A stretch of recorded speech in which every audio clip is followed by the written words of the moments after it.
সরকারের প্রয়াণ দিবসে শ্রদ্ধার্ঘ্য নিবেদনের পাশাপাশি পশ্চিমবঙ্গ সরকারের পক্ষ থেকে ধনধান্য অডিটোরিয়ামে আয়োজন করা হয় বিশেষ সম্মান প্রদান অনুষ্ঠানের।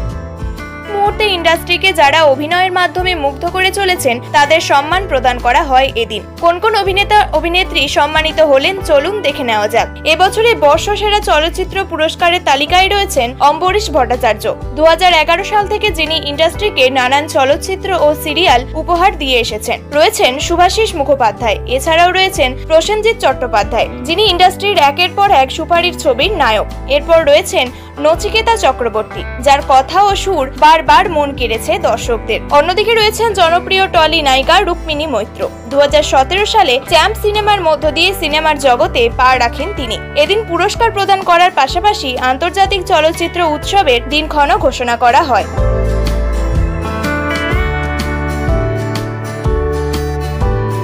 4 ডিসেম্বর থেকে 11 ডিসেম্বর পর্যন্ত চলবে আন্তর্জাতিক চলচ্চিত্র উৎসব, যেখানে চেয়ারম্যান থাকছেন গৌতম ঘোষ এবং কো চেয়ারম্যান থাকছেন প্রসেনজিৎ চট্টোপাধ্যায়।